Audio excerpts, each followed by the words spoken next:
시선으로 왔습니다. 2월 마지막 거래일, 탄력을 조금 더 반납하면서 낙폭을 키워가는 흐름 조금은 아쉽네요. 양시장 마이너스 마감 앞두고 있습니다. 두 분께 어떤 의미 있는지 들어볼게요. 정태근 미르경제연구소 이사, 송태현 유한타증권 과장입니다. 어서 오세요. 네, 반갑습니다. 네.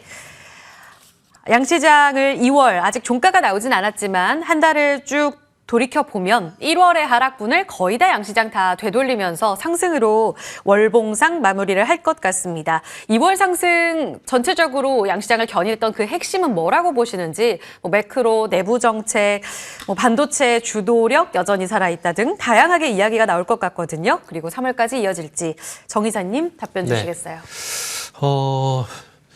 2월달 같은 경우는 그냥 저는 이 단어 한마디로 끝이 날 것 같아요. 순환매. 순환매. 네네. 2월 1일 날 코스피가 먼저 돌아서주게 됐고, 근데 그 돌아서는 계기가 잘 아시다시피 저피백 관련된 종목들, 이 종목들이 가격이 먼저 움직였거든요. 그러면서 한 7거래일, 8거래일 이후에 시간차를 두고 코스닥이 따라서 올라갔어요. 그러니까 결국 코스피가 코스닥을 멱살 잡고 끌어올리는 그런 양상이 있었다라고 좀 보는 게 맞을 것 같습니다. 그래서 일단은 2월 달은 코스피로 시작해서 코스닥을 끝났다, 이렇게 좀 생각을 하시면 될 것 같아요. 일단은 월초 같은 경우는 아시다시피 저폐백 관련된 종목들이 전반적으로 시장을 좀 이끌어줬었고, 그 이후에 조금 이제 저폐백 관련된 종목들이 이슈에 대한 어떤 선반영 이런 이유로 인해 가지고 힘이 좀 빠지게 되면서 그 자리를 아시다시피 반도체, 그리고 최근에서 언급이 많이 되고 있는 리튬 관련된 어떤 2차 전지 이런 종목들이 시장을 전반적으로 이제 상승으로 이끄는 그런 요인들을 봐야 될 것 같습니다. 그런데 2월 후반으로 와서는 조금 이제 코스피에서 먼저 좀 힘이 좀 빠지고, 그 시간차를 두고 또 코스닥도 좀 추가 상승을 제한이 걸리게 되면서 조금 주춤해진 모습들이 좀 나타나고 있는데, 2월 달은 전반적으로 그렇게 굵직하게는 그렇게 끝이 났다고 보시면 될 것 같아요. 그리고 중간에 또 초전도체가 또 힘이 빠졌던 그런 이슈도 있는 부분들이고요. 그래서 2월 달은 이렇게 정리하면 될 것 같고, 3월 달 같은 경우는 3월 달이 아니라 지금 상반기 약간 좀 걱정이 되는 게 뭐냐면은 지수가 이대로 박스권에 갇히지 않을까라는 그런 걱정이 살짝 좀 됩니다. 왜냐하면은 일단은 이제 작년 12월 때부터 이어져 왔던 개별 종목사 계속 지속이 되는 것 같아요. 지금 저피백 같은 경우에도 지금 오늘 기아라든지 그리고 보험주 같은 일부 강세를 보이고 있거든요. 1월 말 대비해서는 그 덩치가 될까요? 이게 상당히 좀 작아졌습니다. 그리고 반도체 같은 경우도 오늘 전반적으로 조정받고 있지만은 일부 종목도 가고 있거든요. 이런 부분들을 봤을 때 3월 달 월초 같은 경우는 아마 개별 종목 장세긴 한데, 이 개별 종목이 더 쪼그라들어가지고 진짜 일부 종목 있잖아요. 이런 종목들만 움직이는 조금 정말 쉽지 않은 시장? 그러니까 선택과 집중이 정말로 필요한 선수들의 영역으로 좀 월초는 진행되지 않을까 생각하고 있어요. 그래도 2월에 순환매를 보이면서 움직였던 섹터 안에서 종목 선별이 더 가려진다는 뜻인 거죠? 새롭게 떠오르는 섹터가 있다기보다는? 새롭게 떠오르는 거 저도 지켜봐야 될 것 같아요. 잘 모르겠어요. 근데 반도체 이런 것들은 다시 순환매할 가능성이 있다고 보고요. 좋습니다. 코스피로 시작해 코스닥으로 끝나는 2월. 코스피는 1월에 5.9% 빠졌다가 2월에는 5% 넘게 월봉상 상승 마무리 앞두고 있고, 코스닥도 1월에 7% 넘게 빠졌잖아요. 2월은 7.9%의 상승으로 마무리 앞두고 있습니다. 개별 종목 플레이 3월에 잘해야 될 것 같다. 그러면 수급에 힌트가 있을지, 송 과장님, 2월 한 달 동안 사실 환율이 크게 떨어져 주지는 않았어요. PBR 관련주를 지속적으로 올리려면 일본처럼 좀 원화 약세 움직임이 있으면 더 좋을 텐데 라는 이야기들이 있지만, 1330원, 1340원 한 달 동안 그 움직임이었습니다. 그럼에도 불구하고 외국인들 한 달 동안 꽤 많이 들어오는 모습으로 순매수를 보여주는데요. 거래소에서 7.5조 정도. 3월에 이 수급의 연속성을 위해서는 그 핵심 키가 뭐라고 보시는지, 오늘 마지막 거래를 보니까 또다시 저 PBR도 담던데 이게 키가 될까요? 많은 요인이 될 수 있다고 생각을 하고 있어요. 다만 이제 그것에 수반되는 일단 전제 조건은 필요하다라고 생각을 하는 것이, 결국은 AI에 대한 랠리가 계속적으로 진행이 되어야지만 사실상 그러한 투자 자금 자체가 더욱더 많은 이제 글로벌적으로 확장 혹은 대체 자산으로 확장, 이런 부분이 연속이 되지 않을까라고 생각을 하고 있고, 그런 거의 일부는 이제 금리에 대한 부분이 될 수도 있기는 하겠지만, 어쨌거나 FOMC 회의에서 3월 회의도 역시나 이제는 금리의 인상보다는 그냥 지켜보자는 관점이 더욱더 높여진 이상에서는 그거는 그렇게는 큰 의미는 없다라고 생각을 하고 있습니다. 그보다 3월 달에 통화정책회의 중 우리가 주목을 해봐야 될 건 BOJ 통화정책회의가 될 것 같아요. 이 BOJ의 통화정책에서 혹여라도 일본이 금리 인상에 대한 카드를 꺼내게 됐을 때는 그때부터는 아무래도 일본 증시에 대한 매력도가 떨어지게 돼서 거기서부터에 대한 수급이 빠져나오게 됐을 때는 그 일부가 국내 증시에도 들어올 수 있다는 이런 기대감을 한번 생각을 해볼 수 있는 것 같고요. 예. 그러한 이제 수급이 진입이 나오기 시작을 했을 때에는 과연 무엇을 살까? 외국인 관점에서 생각을 해봤을 때는 결국은 삼성전자라든지 아니면 하이닉스라든지 아니면 저 BBR 관련된 이런 종목군들을 계속 살 것 같거든요.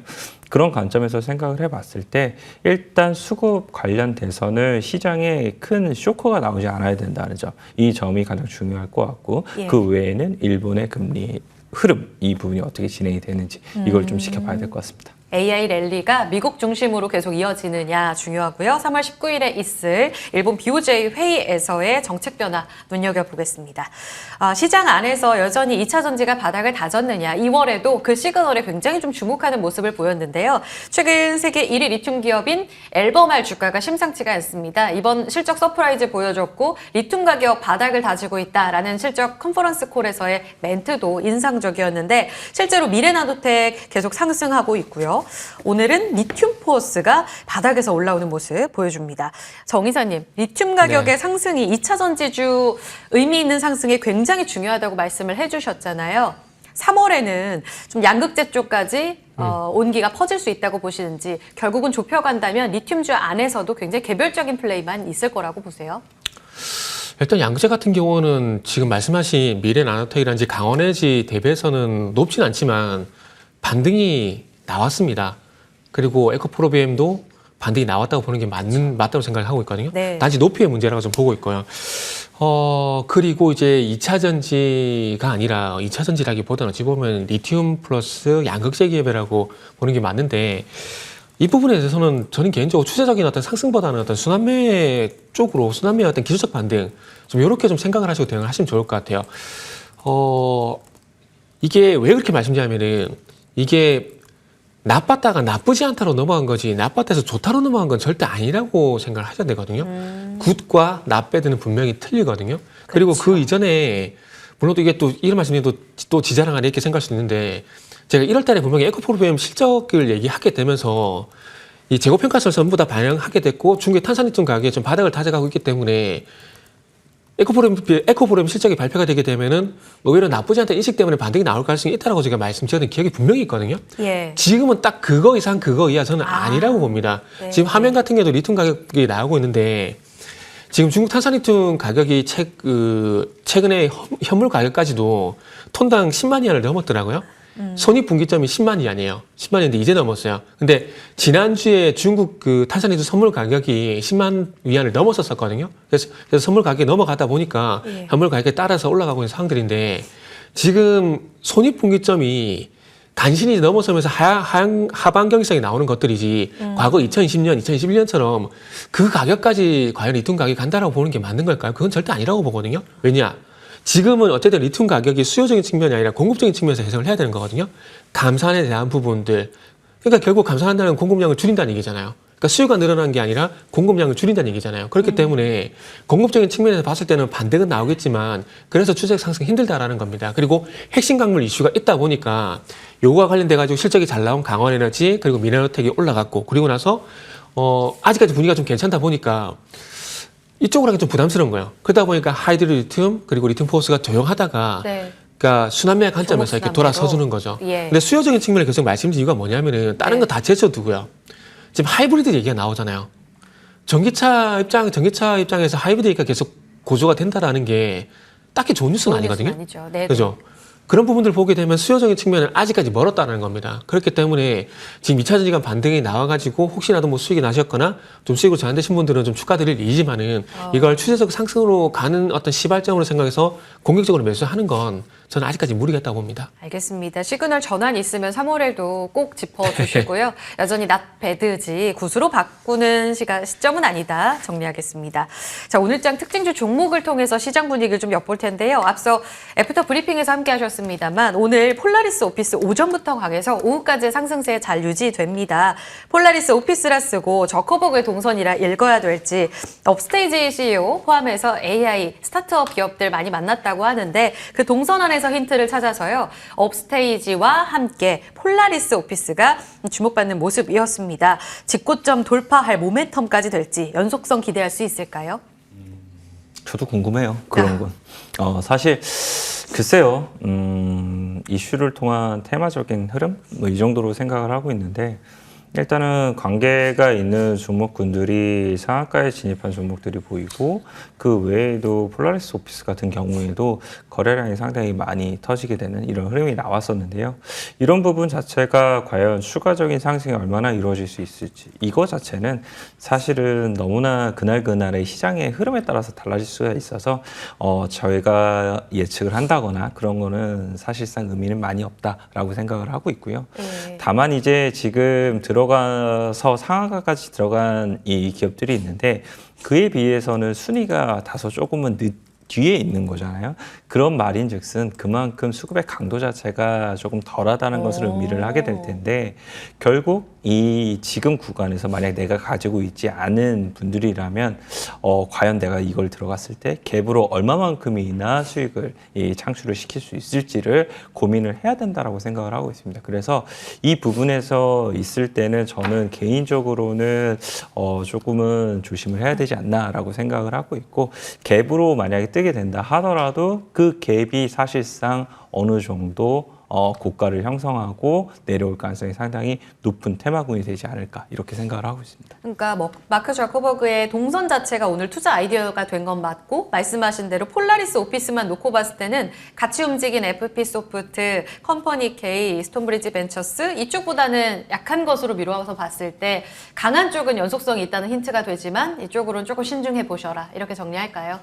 네, 결국은 테마에 있어서 가장 중요한 건 수급의 강도가 그렇죠. 될 텐데 네. 신선도와 수급의 강도인데 네. 뭐 신선도적인 측면에 있어서는 뭐 충분히 그런 부분을 얘기를 할 수 있기는 하겠지만 예. 수급 강도에 있어서는 어쨌거나 순위가 뒤로 밀려 있고 폴라리스 같은 경우에는 그 이전에도 다른 이슈로 한번 주가의 상승이 나왔었잖아요. 네. 그런 점을 생각해 봤을 때는 폴라리스 오피스가 계속 순위에 있어서 이걸 뒤바꾸기에는 쉽지는 않아 보인다라고 생각하고 있습니다. 잘 들었습니다. 또 하나의 종목, 앞서 비만 치료제 짚어드렸죠. 브리핑에서 보신 것처럼 오늘 떠오른 쪽은 동아에스티였습니다. 신고가 돌파가 나왔고요. 1시 52분 신고가 돌파 76,000원 뚫어내더니 한 1시간 반 동안 탄력을 조금 반납해서 아쉽긴 합니다. 정태근 이사님, 지금 노보노디스크랑 일라일리 양대 축에서 바이킹 테라퓨틱스의 이 비만 치료제가 새롭게 등장을 했습니다. 경쟁이 좀 심화되면서 이 시장 정말 본격적으로 커지나 보다. 동아에스티가 그 안에서 좀 주목을 받았는데 신고가 돌파 그 이상까지 좀 기대할 수 있는 모습일까요? 일단 결론부터 먼저 말씀드리면은 네. 좋아 보이네요. 관심도도 생기네요. 동아에스티만요, 아니면 비만 치료제 전체주? 그걸 이어서 말씀드리려고 했었거든요. 네. 인내를 좀 가질게요. 네. 그 동아에스티는 상당히 조금 그 차트를 보니까 좀 관심이 좀 생기고 예. 그리고 이제 질문하신 거에 좀 대답을 해보자면은 이렇게 보셔야 될 것 같아요. 최근에 바이오 제약이 어찌 보면 이제 모더나하고 노보노디스크 실적이 잘 나오게 되면서 또 이제 바이오 쪽이 좀 주목을 좀 받고 있잖아요. 그 흐름으로 인해 가지고 최근에 반짝반짝 나오는 것들은 안 보는 게 나을 것 같습니다. 안 보는 게 나을 것 같고 그에 반면 동아에스티 같은 경우는 이미 12월 달부터 이제 그 자회사 유로보가 그 비만 치료제 글로벌 일상승인을 받았거든요. 그 이슈로 인해 가지고 이미 상승이 나오다가 오늘 이제 7만 원대 고점을 다시 뚫었어요. 그러다 보니까 어찌 보면은 요 종목은 신고가 갈 가능성이 상당히 높다는 좀 판단이 들고 그리고 조정 시 매수 충분히 가능하다라는 좀 생각이 들더라고요. 이상하게 이렇게 종목 찾으려고 돌려보다 뭐 이런 종목 왜 안 보이고 이렇게 방송하면서 이런 종목이 보이는지 저도 이해는 못 하겠는데 뭐 어쨌든 차트가 상당히 좋아 보이고 지금 같은 어떤 개별 종목 장세에서 상당히 좀 부합하는 종목이지 않나라는 생각이 듭니다. 그래서 일단 한 85,000 부분까지 일단 보시면 좋을 것 같아요. 뭐 거의 끝이 아니라 어차피 대응의 영역인 거거든요. 네. 8만 5천 돌파가 되게 되면은 또 이제 추가적인 10만 원 밴드 올려도 충분히 무방하다고 봐지고 완만하게 돌아서주고 있기 때문에 뭐 충분히 돌파 가능하지 않을까 생각을 하고 있습니다. 네. 그래서 방금 말씀드린 자회사의 비만 치료제 글로벌 일상승인뿐만 아니라 네. 뭐 올해 실적도 이제 좀 기대가 되고 있더라고요.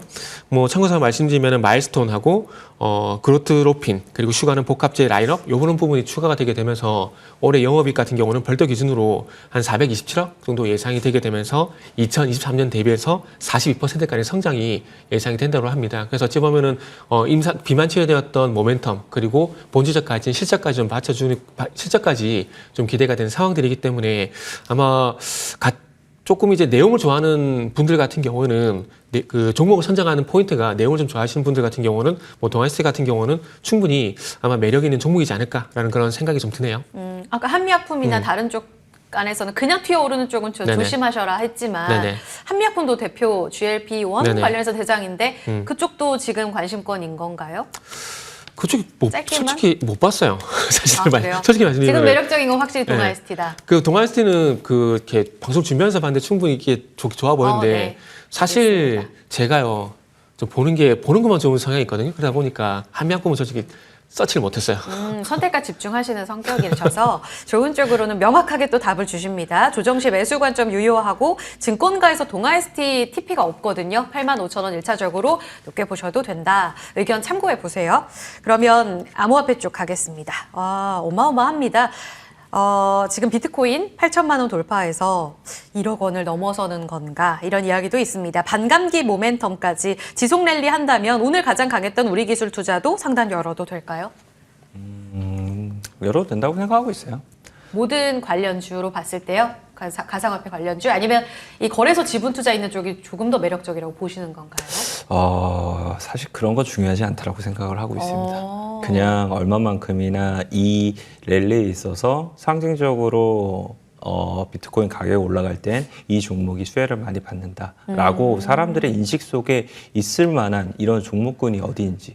지금은 시장이 많이 어렵기 때문에 그런 가치 산정이라든지 이런 것보다 이러한 투자 심리, 수급 강도 이런 부분이 훨씬 더 중요해지고 있기 때문에 그런 부분에 있어서 우리 기술 투자는 상당히 비트코인 가격과 민감도가 상당히 높다라고 생각을 하고 있고요. 그런 부분에 있어서 비트코인 가격이 앞으로도 추가적인 상승이 나올 가능성이 상당히 높기 때문에 추가적인 상단이 열릴 가능성이 높다라고 생각을 하고 있습니다. 다만 이제 한 가지는 우리가 생각을 해봐야 될 점은 우리 기술 투자라는 종목 자체가 이 전날 비트코인 가격의 상승에 따라서 이슈화가 됐을 때 오전에 갭으로 상승을 해서 매우 강하게 움직였다가 오후에는 그것을 반납하는 경우가 상당히 많았었거든요. 이런 흐름을 생각을 해봤을 때는 내가 이 종목에 진입하는 시점 자체가 오전에 강할 때 내가 들어가서 나오는 이런 부분에 대해서 내가 어느 정도 숙련이 되신 분들 같은 경우에는 충분히 매매를 할 수 있기는 하겠지만 그렇지 않으신 분들 같은 경우에는 굳이 아침에 들어가시기보다는 종가 무렵 아니면은 하루 이틀 정도 쉬어가는 그런 타이밍에 들어가시는 게 보다 더 원활한 매매를 하시는데 더욱더 좋다라고 생각을 하고 있고요. 비트코인 관련돼서 이슈가 나올 때마다 또 하나가 움직이는 것이 STO 관련된 종목들이 상당히 많이 움직입니다. 그래서 이런 종목군들도 더욱더 많은 부분에 이 대체자산 투자에 대한 관심도가 높아지면 높아지게 될수록 수익 창출에 대한 기회가 많아지게 되고 증권사 같은 경우에도 계속적으로 준비를 하고 있다는 점 이런 점을 생각을 해봤을 때는 관련돼서 순위가 앞선에 있는 종목들 같은 경우에는 관심을 갖는 게 맞다라고 이야기를 드리도록 하겠습니다. 확장해서 의미까지 체크해 주셨습니다. 마지막 질문 드릴게요. 기아입니다. 오늘 외국인 순매수 1위, 지금 잠정 집계여서 막판까지는 좀 보셔야 될 것 같은데 고점 돌파가 2시까지 이어지면서 12만 6,900원까지 강세 움직임을 보였습니다. 오늘 그간 못 뚫어냈던 고점을 돌파한 것은 어떤 의미가 있다고 보면 될지 지금 특별성과금 논란으로 인해서 노조 특근 거부되는 상황인데 혹시 생산 차질 우려는 지금 시장에는 정말 관심 바뀐 건가라는 생각도 들고요. 해석을 좀 해주시겠어요? 3월에도 달릴까요?